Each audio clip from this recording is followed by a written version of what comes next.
Thank you for joining us for news updates at 2. My name is Tandy Wemzumara.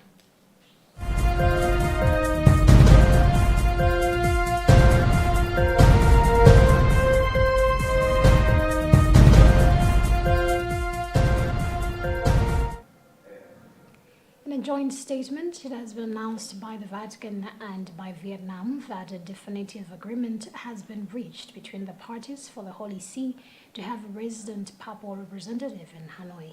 The announcement was made following the visit on the same day of Vietnamese President Vo Van Thong, who was received in private audience by Pope Francis. The statement also said the president's visit took place on the basis of the 10th session of the Joint Working Group between Vietnam and the Holy See on 31st of March in 2023 in the Vatican, and with the desire to continue advancing bilateral relations. During the meeting between President Vo Van Thong and Pope Francis, and then with Cardinal Secretary of State Pietro Parolin, the parties expressed appreciation for the noteworthy progress in relations between Vietnam and the Holy See and for the positive contributions by the Catholic community of Vietnam so far.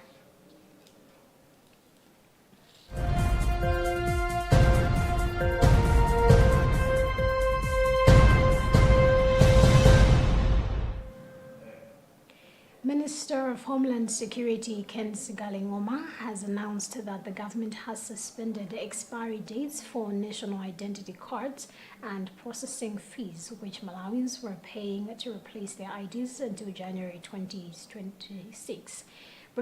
Presenting a ministerial report in the National Assembly on national IDs following concerns from various parliamentarians, Zikalingoma has also ordered the Malawi Police Service to stop charging Malawians when they go to the police to get police reports when replacing their missing national IDs.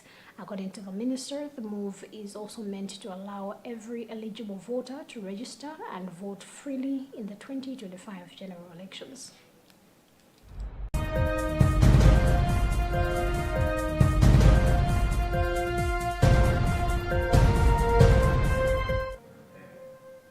The Reserve Bank of Malawi has raised the policy rate by 2 percentage points from 22 to 24%, the central bank's governor Wilson Banda has disclosed. Policy rate is the interest rate which the central bank uses as a tool of monetary policy, the rate at which RBM lends money to commercial banks. In a statement, Banda, who also chairs the bank's monetary policy committee, says the change follows a review in light of recent economic developments. In its review, the committee says the performance of the economy has remained weak due to a number of factors like adverse weather shocks, effects of the Russia-Ukraine war, prolonged foreign exchange shortages, and fiscal deficits.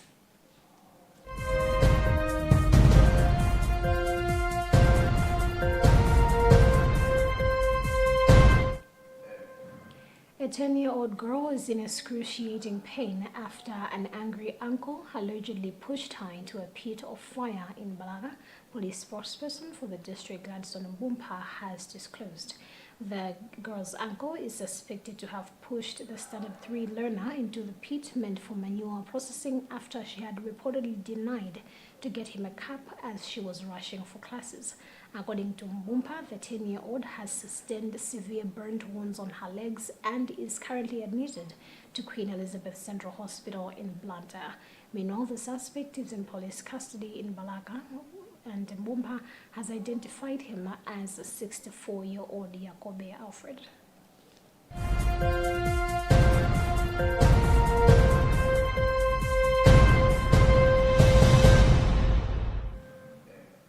And in other news, Russian President Vladimir Putin has told a group of African leaders that he respects the proposal for peace in Ukraine, which they put forward last month. On the second day of the Russia-Africa Summit in St. Petersburg, Mr. Putin said he would study the plan carefully. The Russian leader also said his country had written off $23 billion worth of debt to African countries. He did not name the countries nor did he specify the time period involved. African leaders were also told that Russia was interested in greater military collaboration.